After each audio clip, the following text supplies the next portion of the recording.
Tony Stark salvou o universo, mas existe um detalhe que muita gente esquece na hora de exaltar o herói. Boa parte dos maiores vilões do universo cinematográfico da Marvel só existiu por causa dele. Antes de morrer de forma épica em Vingadores Ultimato, o bilionário deixou para trás um rastro de consequências desastrosas, decisões impulsivas e negligências que criaram assassinos frios, organizações terroristas e inteligências artificiais descontroladas e ameaças de nível apocalíptico. Hoje faremos uma análise profunda para descobrirmos quem são os 10 vilões marcantes que nasceram de forma direta ou indiretamente dos erros graves e do ego do Homem de Ferro. Se você achava que ele era o herói perfeito, prepare-se para enxergar o MCU de uma perspectiva completamente nova e perturbadora. Para entender a fundo a jornada desse personagem, precisamos de encarar uma verdade crua. Uma das maiores qualidades de Tony Stark nos cinemas é que os seus erros sempre voltavam para assombrá-lo de forma violenta. Diferente de heróis tradicionais, que trabalham com uma moral intacta, Stark não criava apenas soluções tecnológicas, ele criava problemas gigantes e sistêmicos. Quase todos os filmes do MCU exploram essa dualidade perigosa, transformando o Homem de Ferro no maior gerador de antagonistas da franquia. Para abrirmos a nossa lista na 10ª posição, temos Justin Hammer, o grande rival comercial apresentado em Homem de Ferro 2. Antes dele se aliar ao crime, Hammer era apenas um empresário ganancioso e um tanto incompetente do setor de defesa, tentando competir com a genialidade das indústrias Stark no mercado de armas. O grande erro de Tony Stark aqui foi o seu ego e a sua arrogância desenfreada. Durante a audiência no Senado americano, Tony não se limitou a defender a sua armadura. Ele fez questão de humilhar Justin Hammer publicamente, diante da imprensa mundial, transformando o concorrente em piada internacional. E é claro, destruindo a sua credibilidade. A consequência direta dessa humilhação foi devastadora. Tomado por um desejo doentio de vingança, Hammer tentou copiar a tecnologia Stark a qualquer custo, o que levou a tirar o perigoso Ivan Vanko da prisão. Essa decisão desastrosa acabou financiando e criando uma das maiores ameaças militares do filme. Galera, vou começar a chamar ele de Ivan Vanko porque na dublagem fala assim, ok? Aí fica mais fácil pra gente entender quando for colocar as imagens por cima. Mas sim, o nome dele é Ivan Vanko. Logo em seguida, no 9º lugar, encontramos Ivan Vanko. O caso de Vanko é emblemático, porque ele não odeia o Tony apenas por negócios atuais. Ele nutre um ódio ancestral por toda a linhagem Stark. O erro original pertence ao passado, quando Howard Stark, pai de Tony, se desentendeu e expulsou Anton Vanko dos Estados Unidos, roubando os créditos pelo desenvolvimento conjunto do reator Ark e condenando a família Vanko na miséria na União Soviética. Tony herdou esse conflito histórico e se recusou a olhar para trás, ostentando a tecnologia como se fosse um mérito puramente seu. Você vem de uma família de ladrões e assassinos. E agora, como todo culpado, tenta reescrever sua história. Meu pai, Anton Vanko. Nunca ouvi falar. Meu pai é a razão de você estar vivo. Vanko surge para cobrar essa dívida histórica, com uma das frases mais importantes do MCU. Se você pode fazer Deus sangrar, então o povo não vai mais acreditar nele. Vanko sabia que não precisava apenas matar o bilionário. Ele precisava de destruir a imagem de perfeição do Homem de Ferro perante o mundo, provando que o Império Stark foi construído sobre o sofrimento alheio. Na 8ª posição, entramos em um dos casos mais diretos e injustificáveis da negligência da carreira de Tony, o cientista Aldrich Killian, o mentor por trás dos eventos catastróficos de Homem de Ferro 3. O erro de Tony aconteceu no Réveillon da noite de 1999, lá na Suíça. Embriagado pelo sucesso e cercado de bajuladores, Tony prometeu falsamente uma reunião de negócios no topo de um terraço para um jovem e desesperado Aldrich, que buscava investimento para suas ideias científicas. Ao invés de cumprir a promessa ou dar um não de forma educada, Tony simplesmente o abandona em um frio congelante, deixando Killian esperando sozinho por horas enquanto ele se divertia em uma festa. E a consequência de longo prazo foi terrível. Tomado por uma humilhação traumática que o levou à beira do suicídio, Killian passou os anos seguintes alimentando um terror venenoso. Ele aperfeiçoou o projeto Extremis, formou uma organização terrorista impiedosa e tentou destruir a vida de Tony pedaço por pedaço. Durante o confronto final, Killian deixa claro que foi o próprio ego de Stark que criou o monstro implacável que ele havia se tornado.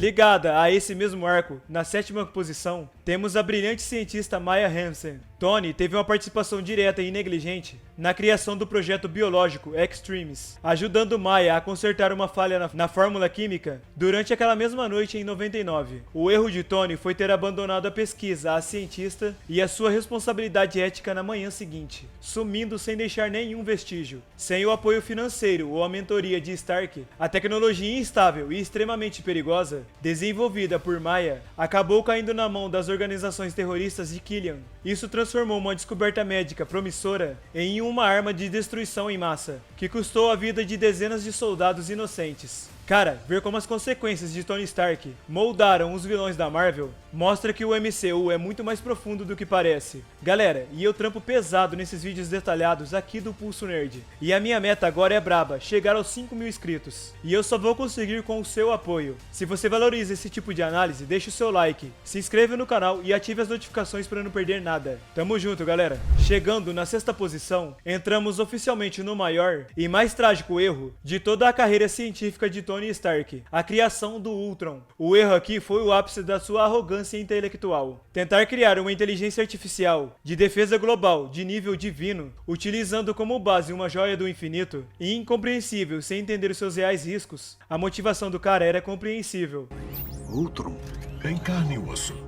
Não ainda. Tony estava profundamente traumatizado desde a invasão alienígena lá em Nova York, e ele queria construir uma armadura em volta do mundo. Porém, o tiro saiu pela culatra. Ao analisar a história humana através da internet em questões de segundos, Ultron concluiu que a única forma de salvar a Terra seria destruindo a raça humana. A raça humana terá toda a oportunidade de melhorar. E se não melhorar?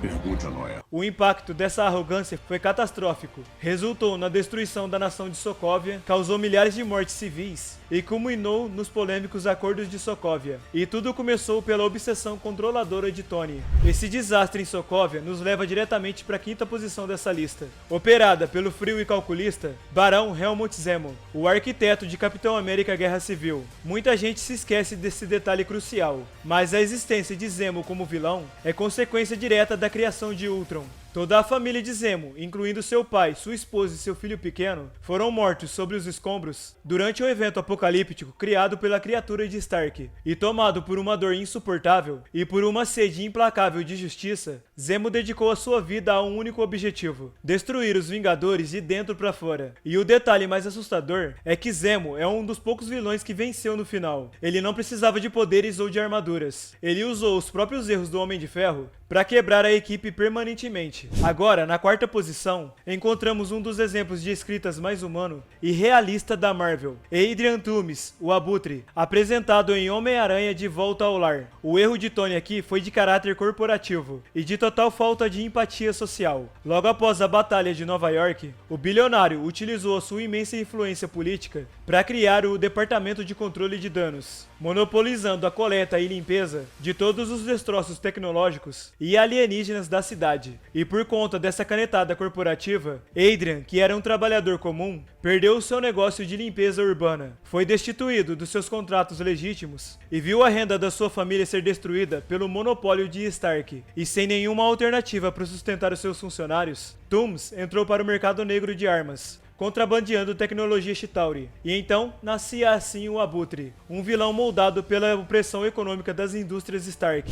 Na 3ª posição temos Quentin Beck, o Mistério, o grande antagonista de Homem-Aranha em Longe de Casa. Quentin Beck era um funcionário brilhante e ex-funcionário da indústria Stark. O erro de Tony Stark, nesse caso, foi ter ridicularizado e humilhado publicamente a maior invenção da vida de Beck, um sistema revolucionário de projeção holográfica e de realidade aumentada. E ao invés de tratar esse projeto com respeito, Tony apropriou-se da tecnologia, rebatizou o sistema com o nome ridículo de Barf, que significa vômito em inglês, e utilizou a invenção em palestras para demonstrar os seus próprios traumas de infância, tratando o trabalho de uma vida inteira como piada, e a consequência foi devastadora. Beck uniu-se a outros ex-funcionários, transformou-se no farsante Mistério e arquitetou uma farsa monumental com drones assassinos, que quase destruiu a vida e a reputação do jovem Peter Parker. Agora, em segundo lugar na nossa lista, a gente não tem um indivíduo de capa, mas sim uma força antagônica geopolítica, os governos mundiais contra os Vingadores. Conflito que implode a dinâmica dos heróis em guerra civil. O erro acumulado de Stark foi o estopim de tudo. A sua insistência em agir sem prestar nenhuma conta, combinada com os desastres culturais recorrentes das suas criações, fez com que a comunidade internacional perdesse a confiança na autonomia dos heróis. E isso resultou nos Acordos de Sokovia, um tratado político sufocante que Tony, ironicamente, tentou forçar os seus companheiros a assinarem devido à sua própria culpa acumulada. E o resultado dessa decisão autoritária foi a separação catastrófica da equipe. A consequência final foi quando Thanos chegou à Terra anos depois, os Vingadores estavam separados e sem nenhuma comunicação, facilitando diretamente a invasão e o estalo de dedos que extinguiu metade da vida no universo. E isso nos leva de forma inevitável para nossa primeira posição, o Titã Louco Thanos. De forma indireta, essa é a constatação narrativa mais dolorosa do MCU. É óbvio que Tony não criou Thanos em um laboratório, mas as suas decisões impulsivas criaram um efeito dominó que pavimentou o caminho para a vitória do vilão lá em Vingadores Guerra Infinita. A matemática do desastre é exata. Tony cria Ultron, Ultron destrói Sokovia, a destruição gera os Acordos de Sokovia. Os acordos dividem nossos heróis. Capitão América e Homem de Ferro rompem a amizade, e Thanos invade a Terra. Os heróis lutam separados, de formas isoladas, e Thanos vence a guerra. O detalhe mais trágico é que o maior erro de Tony Stark, desde a batalha de 2012, era justamente uma invasão alienígena. Absolutamente tudo o que ele fez depois foi uma tentativa desesperada de evitar esse cenário. No entanto, em uma ironia poética brutal, as suas decisões paranoicas acabaram criando perfeitamente o cenário de desunião que garantiu a vitória triunfal de Thanos. O próprio chefe de criação da Marvel, Kevin Feige, já comentou que as ações e as consequências de Tony Stark são um dos maiores pilares de sustentação do MCU. Mesmo após a morte heróica do herói lá em Ultimato, vários eventos da fase 4 e da fase 5 continuam intimamente ligados ao seu legado problemático. O MCU inteiro pode ser interpretado como uma grande história das consequências e escolhas de Tony Stark. A verdade oculta por trás do herói é que Stark passou a sua jornada inteira tentando consertar os erros do passado. Whiplash, Killian, Ultron, Zemo, Mistério, etc. Todos eles funcionam como espelhos narrativos deformados de uma mesma realidade. As consequências inevitáveis das escolhas de Tony. Se você curtiu essa análise e quer entender como o MCU irá transformar o legado do Homem de Ferro em algo ainda mais sombrio, clica no vídeo que está aparecendo agora na sua tela sobre Tony Stark, como o MCU transformou o nosso herói no Doutor Destino. Ou se você preferir uma jornada divina de redenção, assista ao fim do propósito glorioso de Loki. Clica aqui e a gente se vê no próximo vídeo. Fiquem com Deus, valeu, fui!